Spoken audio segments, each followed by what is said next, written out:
Welcome back, everybody. Hot Mic rolls on this Monday morning.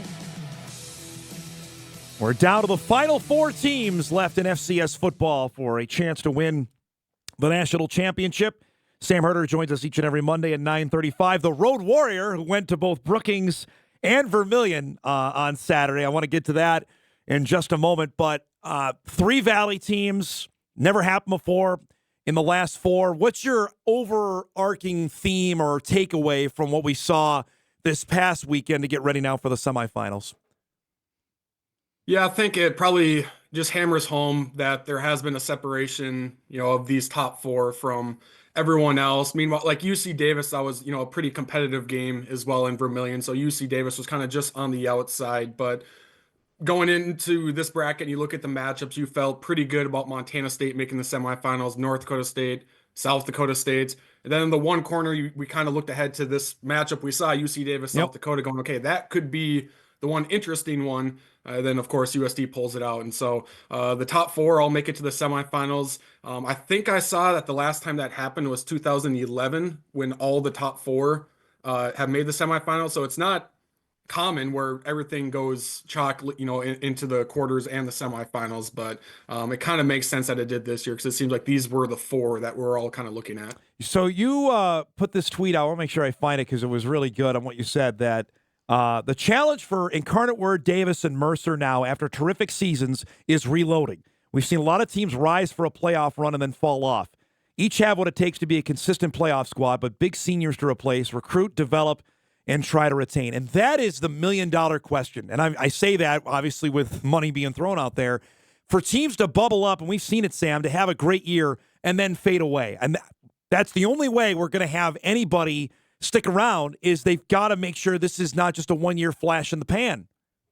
Yeah, and it's as difficult to retain and reload as it's ever been for most of these programs. Of course, South Dakota State, North Dakota State, even to a certain level, Montana State now have been, able to find that formula of, for the most part, retaining their players and also reloading with great depth. But yeah, we've seen whether it's UAlbany make a rise up, but then they had a huge senior class. They lose some transfers. Furman last year rose up, huge senior class, and then they took a step back. So that is the challenge. And you look at some of the quarterfinalists. Idaho loses their head coach, and they get gutted by the portal right afterwards. UC Davis, I was talking to some of their staffers this weekend. They really like the recruits they have coming in, but their senior class this year is massive, like 30 plus seniors or something like that, 20 plus. UIW loses their starting quarterback, but their standout wide receiver tweeted out, "Let's run it back." And then Dune Smith, their good linebacker, he also said, "I'm going to run it back with you." So it seems like UIW might not be impacted by the transfer portal. And then you have Mercer, who has, a really strong senior class, a lot of guys that stuck together. And so it is going to be hard for these teams to reload just because of the transfer portal and also because of big senior classes. But you hope that they can find some method to be able to do so. Let's start our quarterfinal wrap-up with Montana State. The Bobcats, that game was great to start. It was 10-10. Thinking, all right, Idaho's going to go right with them. The onside kick will be an odd decision. That'll be thought about and talked about forever, I think, with Vandal fans. But after that, Montana State, Sam, they put the hammer down in a way where they've done that. They've done that to everybody this season.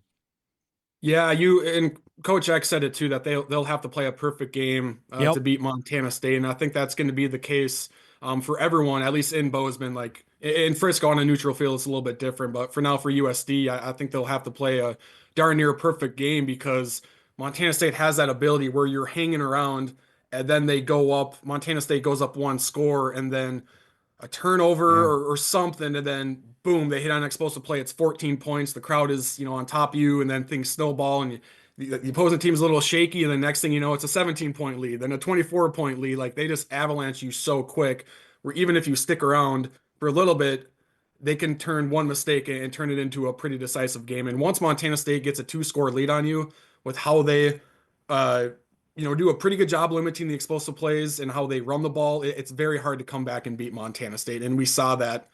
It was a tie ball game, and then 4 minutes later, it was a 21-point lead for the Bobcats. It's like, holy crap, how did that happen? And Malott was using his legs, and Adam Jones isn't even 100%. He was running over guys, and they're getting healthier which is the scary part if you're USD, of those guys getting healthier and what they're going to run into on Saturday. Yeah, I think Scottrey Humphrey, who's even better than Jones, I Yep. think Humphrey's up to 1,300 yards. He probably could have played this last weekend if they really needed him to, but they held him out, and so he'll be back.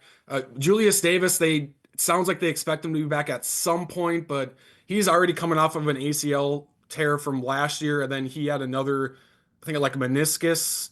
I don't know if it's the same knee, other knee, but you could tell when he has been back, he's a little less explosive from last year, but he's still a physical back. But he might be back. But you just have the duo of Humphrey and Jones.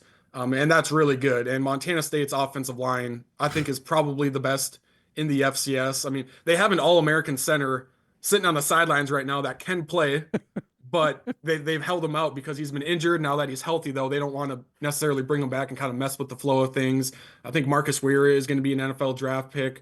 Connor Moore, it's going to be really hard to hang on to him because he has some Power 4 offers out there. And there's a really loaded offensive line. So they're well built to make a good run here. You were in Brookings. You got to see South Dakota State up close. The Jacks just look, and I've said it for the last 3 weeks now, for whatever happened in Fargo, Sam, this is a different team that's coming back to Fargo this week. Yeah, they look locked in. Yep. And a part of that, going back to the regular season, is the opponents. But, sometimes when you beat up on some of those inferior opponents, you just kind of gain confidence and things start clicking a little bit better. And we've seen that going into the playoffs now where, Montana is not the Montana of last year, but to kind of beat up on them was really impressive. And then, they're a good team. They're not a great FCS team, but they're a good FCS team, and we saw how big that separation is. And so I think Montana State and South Dakota State are probably playing the best football right now. But when it comes to Fargo on Saturday, all that matters is who plays better for that 60 minutes. And so it seems like the trajectory of South Dakota State is going up while NDSU is going down a little bit, yet they're still dominating. But again, all that probably can be thrown out the window because on Saturday it's just those 60 minutes, who plays better in those 60 minutes, and that of course will be the winner. You also then made it to Vermillion, and that game was bonkers. Just if South Dakota, or if Davis turns it over 2 less times, they may win that football game. Instead, they turned it over 6, and South Dakota ends up winning by 2 touchdowns. Yeah, that was a fun game, back and forth. The crowd was really into it. I know it probably didn't look great on TV because of the opposite side, but the home side for the most part was filled out, and they were standing for all the game, and they were yelling at the refs and being into it. Like it was like a big time atmosphere. It was a really fun game to be a part of. And then just the swings and momentum and some of the interceptions were just poor reads of not seeing the underneath linebacker, and some of them were just unfortunate. Like the fade in the end zone got tipped up and intercepted. I think it was UC Davis had a really well dialed up screenplay that would have done damage if not a touchdown. That gets tipped up in the air, intercepted. So just a lot of back and forth. It was unfortunate to see Land Larison go down with an injury. If he stays healthy, does UC Davis win that game? You can't say definitively no or yes, but it would have helped UC No Davis. doubt. But I think at the end, USD just made more plays, got some big stops, and I think USD's offensive line in the fourth quarter there started to wear UC Davis down, where they got some chunk yardage on the ground.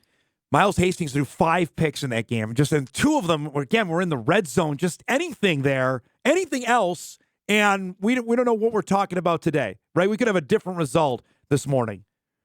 Yeah, and that's pretty uncharacteristic of him as well. And even Right. Bowman, he had some interceptions where he just didn't read things very well, and that's again uncharacteristic for him because he usually takes very good care of the ball. So yeah, some mistakes there, and it's one of those games too where there's so many back and forth things where USC probably feels they could have won more comfortably. Right.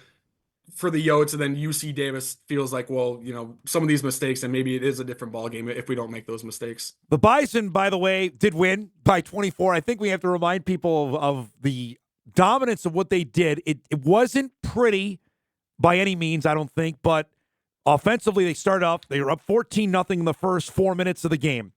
It got into a slog in the second half, Sam, but again, they held Mercer to 7, under 200 total yards. I don't know. I mean, you're right. The Jacks are certainly on a upward trajectory. The Bison are just there, but they're there and they're home. That's why it's going to be a fabulous football game in my mind on Saturday. Yeah, I think so too. It's going to be an incredibly intense atmosphere. Yes. I think, and kind of what I said earlier of, you when you kind of dive into the matchup of it, you have to take what these teams have looked like previously to kind of set the matchup and who has the advantage and all that. And so I think from that perspective, you can talk about the concerns of NDSU and not really being able to establish the run that well. And if they can't establish the run against these two teams, like how would they establish the run against South Dakota State? They're allowing some pressures. Receivers, I don't know, like they got open early, but then they weren't getting open necessarily, in the middle of that game. And so that allowed Mercer to get some interceptions, some sacks, some pressures, in all of that. But kind of like I mentioned, some of that stuff can be thrown out the window because you just expect NDSU to probably be clicking better and probably play with more of an urgency now that it is the Yep. semifinals and it is South Dakota State. So, yeah, I think there are some things that if you're an NDSU fan, because just casually scrolling through Twitter, it didn't seem like Bison fans were too confident in this upcoming game, going back to this last Saturday, just with some of the tweets I saw. But I don't know, like it's at home for NDSU, Yep. and Cam Miller is mostly fully healthy compared to the first time they played. The Jacks also have some guys back that didn't play that first Correct. time around. So I don't know. In a sense, you kind of just throw everything out you've seen and just say who's better on this given day. That's going to be the winner. Everything that's at stake here. The Jacks are going for a three-peat. The Bison trying to end that. Gronowski has a chance to set the wins record in Fargo, of all places. Cam Miller trying to beat the Jacks again. I mean, you could just keep throwing different storylines that are attached to this game.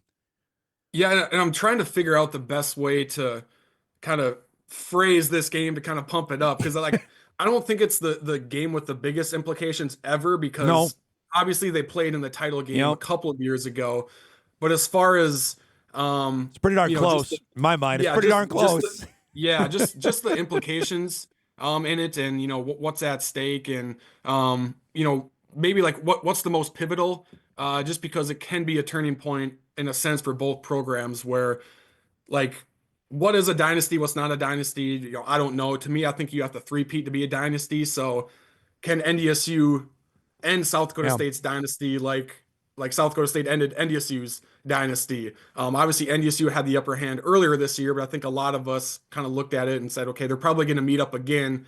NDSU has to win that game to really knock South Dakota State off of its throne and rise back up and kind of be the king of the mountain there. Then you have kind of the Gronowski part of it as well. Can he set the all-time wins record?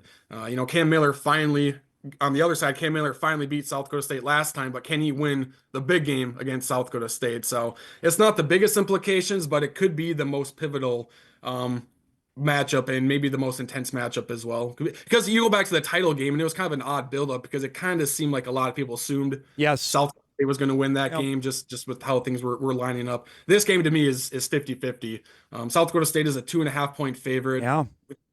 Pretty close to a pick 'em, honestly. So I think it'll be a fabulous game that could go either way. And the Jacks were a favorite in the regular season as well. Yeah. So just remember that for the game that was played in October. I look at that game in October as well, where the Bison didn't let it rip offensively through the passing game till late. Now, Tucker Large didn't play in that game, the great safety for the Jacks. He's back. I don't know if they do that again, because nobody, in my mind, has stopped the Bison passing attack this year. It just has not happened. Unless I'm missing something, it hasn't happened this year. Yeah, and South Dakota State secondary, I think is one of the better ones Yep. in the FCS, if not, perhaps the best one just with what they can do with their, they go three deep at cornerback. I think Tucker Large is one of the better cover safeties in the He's good. FCS, and we saw when NDSU kind of let things rip and kind of took the reins off of Cam Miller and didn't protect him as much as far as protecting his ankle and all that. They found some matchups when they lined things up where Tucker Large's backup safety was lined up on the slot, and they found some advantages there. Can they hit those plays on Tucker Large this time around? I don't know. And on the flip side too, Kirby Voorhees, the short yardage back, he didn't play in that game either, I don't believe. And how many times did both teams get stopped on third and short because they try to run Angel Johnson or Amar Johnson up the middle, and that's just not really their style. So that could be a difference maker as well. But on the NDSU side of things, like we talked about, they both offenses just kind of kept things so safe. And then once they said, okay, Cam Miller, go win Time to let it go win rip. us this Yep. game. Yep. I don't care how your ankle is feeling, go out there and do it. And then the offense started to roll. And Right. so if they do that this game, like what can Cam Miller do this time around? So that's why I think there's confidence on the South Dakota State side because of those two players I mentioned, and then there's confidence on the NDSU side because it's look what Cam Miller did when they unleashed him. And I think Miller's going to have to win this game with his arm because Yeah. the push NDSU's offensive line is getting lately is not very good. But they have so many different wide receivers, and Cam Miller is for the most part taking care of the ball, putting the ball in the right position. So I think it's going to come down to Miller, and if he can make those big throws and big runs too on third and longs where he's scrambling around and picks up a first down with his legs. Real quick before I let you go, USD, for them to win in Bozeman, they have to do blank. Yeah, I think the obvious part is stop the run and force Tommy Malott to beat you with his arm, which he's shown the ability to Do do. that. But if Montana State's going to beat you, it has to be Tommy Malott, beating you. It can't be because they run for a bunch of yards. So they're going to have to be stout. And then I think offensively, probably breaking a lot of tackles. I think Travis Tice, his style of running is really, really impressive. And I think he's going to have a big game where, he gets hit on first contact, of course, but he bounces off it and keeps those chains moving. I think that's going to be key of breaking those tackles, hitting on some explosive plays, slowing things down a little bit, kind of taking the crowd out of it. I think is going to be key for USD. We'll see you in person on Saturday, right? Yep, that is All the right. plan. I'll be there. Sounds good. Thanks, Sam. We'll talk to you next week, all right? All right. Sounds good. There Thank he you. goes. Sam Herder joins us each and every Monday and gives us the lowdown, and we're ready for the semifinals. Both games available on Channel 6 on WDAY coming up on Saturday. We're over for a break. We're caught up here. We'll wrap up hour one. Big second hour on tap as we are into semifinal week around the FCS playoffs. Back on Hot Mic right after this.